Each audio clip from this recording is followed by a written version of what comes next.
Khandwa road स्थित संत श्री आसाराम जी आश्रम में श्री योग वेदांत सेवा समिति ट्रस्ट द्वारा भव्य गुरुवार पूर्णिमा महोत्सव का आयोजन किया गया। इस अवसर पर संत आसाराम जी बापू आश्रम इंदौर में बड़ी संख्या में देश विदेश से श्रद्धालु आए। गुरुवार पूर्णिमा महोत्सव की शुरुआत विश्व शांति व पूज्य श्री के स्वास्थ्य के हवन से हुई। तत्पश्चात पूज्य श्री की कुटिया से पादुका यात्रा निकाली जो सप्तगो मंदिर होते हुए व्यास भवन पहुंची, जहां साधक भक्तों ने पूज्य श्री की पादुका का पूजन किया। गुरुवार पूर्णिमा के दिन गुरुवार पूजन, गुरुवार दर्शन, मानस पूजन का बड़ा महत्व है।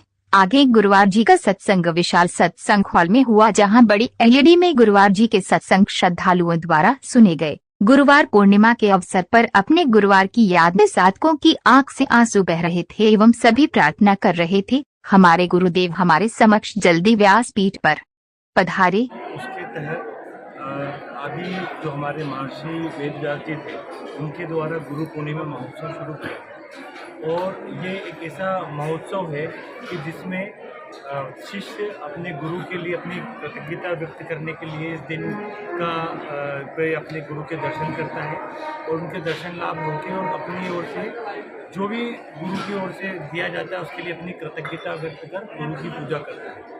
तो आज हमारे संत श्री आसाराम जी बापू आश्रम में हमारे इस इंदौर क्षेत्र के सभी साधक एकत्रित हुए हैं और आज हमने यहाँ पर गुरु पूर्णिमा महोत्सव में अपने गुरु का पूजन और पूजन करने के बाद आरती की है और प्रसाद वितरण का कार्यक्रम है और इस तरह से एक सभी लोग आध्यात्मिक लाभ यहाँ पर ले रहे हैं और निश्चित रूप से ये जो गुरु पूर्णिमा है हम सभी के लिए जीवन में सकारात्मक परिवर्तन लाने वाला एक त्यौहार है। आज गुरु पूर्णिमा के अवसर पर भक्तों से ये शासन प्रशासन से क्या अपील करना चाहिए?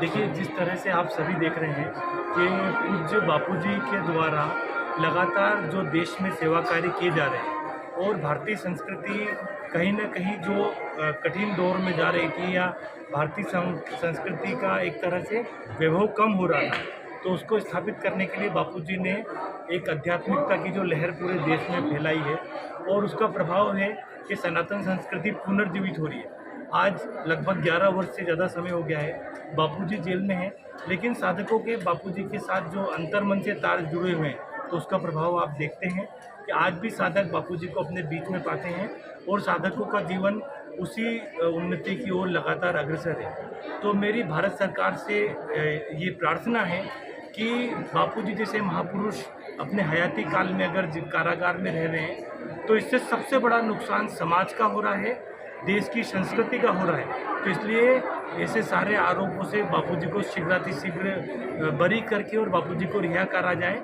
ताकि उनके इस हयाती काल का समाज को फायदा मिले। आपका परिचय? नाम doctor Ashok Thakur, MD medicine, associate professor medicine विभाग, मुंबई।